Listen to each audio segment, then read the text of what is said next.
Ladies and gentlemen, this is Scary Bad Reviews, and this is my intro. So, it is October 11th, continuing my nice little trend of a couple shark movies in a row. I sat down and watched Deep Blue Sea, a 1999 shark movie consisting of scientists who are currently working on a floating laboratory who are doing research into cures for Alzheimer's. They end up genetically modifying 3 mako sharks and then attempting to harvest different proteins and different things from their brains to try to cure the Alzheimer's itself and to see how it interacts with human cells for the Alzheimer's. Of course, this goes awry. The sharks begin to intelligently communicate with each other, become intelligent themselves, and all hell breaks loose. This movie, every aspect about it screams 1990s like disaster movie. It doesn't necessarily feel like a monster movie. It definitely feels like a disaster movie, though, where it's like something that's out of their control and they just have to survive. There's very poor timing and comedic relief. Definitely no attention paid to making the characters deep. We know very little about most of the characters in the movie. There's just this air about it, and I don't know what it is, and it's very difficult for me to explain, but it honestly just it screams 1990s to me. I don't know if it's the cinematography of it, if it's the color choices in it, if it's the, outfits in it, if it's just how some of the people in it, including Samuel L. Jackson and Michael Rapaport and LL Cool J, how they look younger. I think that probably influences it, but everything in the movie just kind of screams mid to late 90s to me, and it was kind of difficult to see past that at certain parts of the movie. I gave this movie a 6 out of 10. I think it is enjoyable. I think it's enjoyable for not only the movie itself, but also for the cringe factor in it, and how bad it can be at some times. I think that there are good things in it. I think the sharks, when they are animatrons, look good.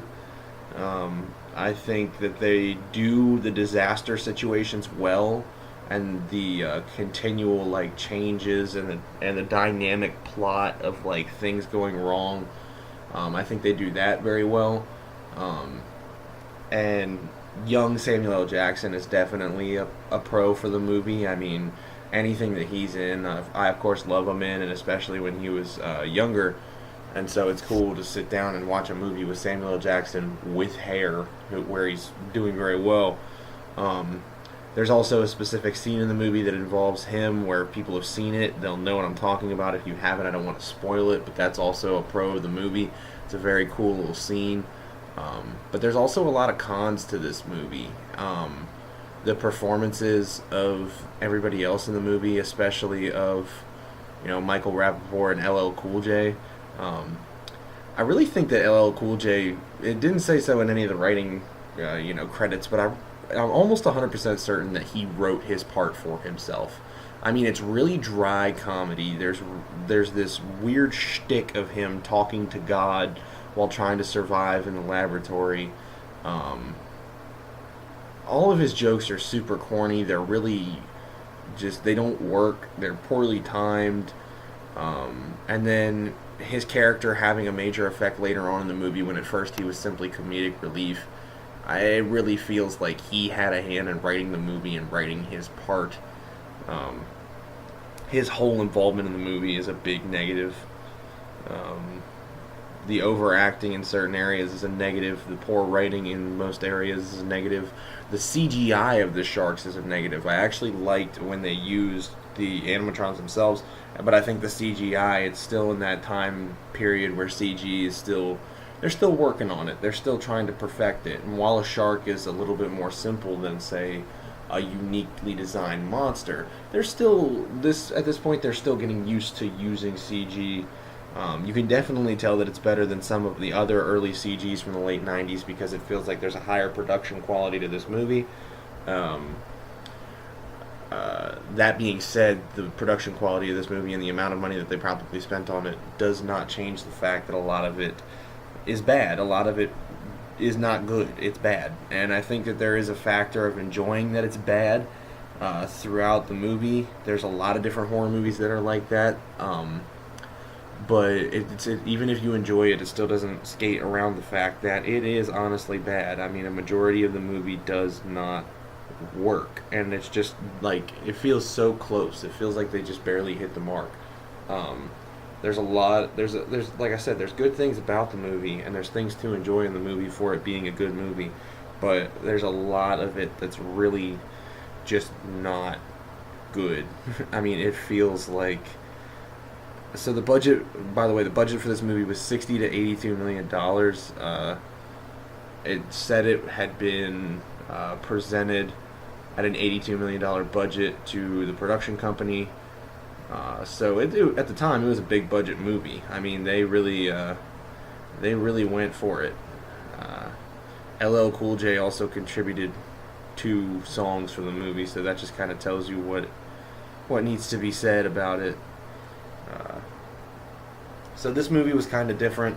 It was kind of in that gray area of I can't tell if it's good, I can't tell if it's bad, I'm not sure how to talk about it.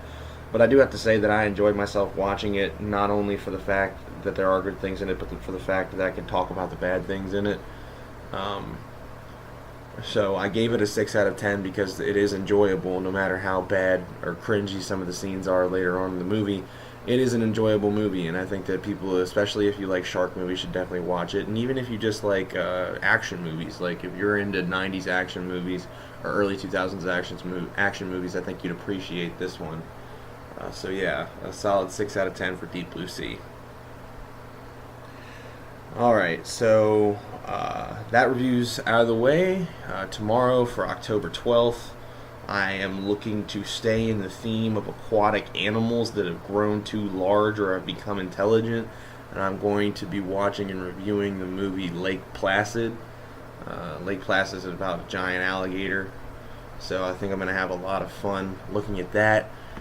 As always, if you have a suggestion for what movie you want me to do next or at some point during this month, please feel free to contact me, and thanks for listening.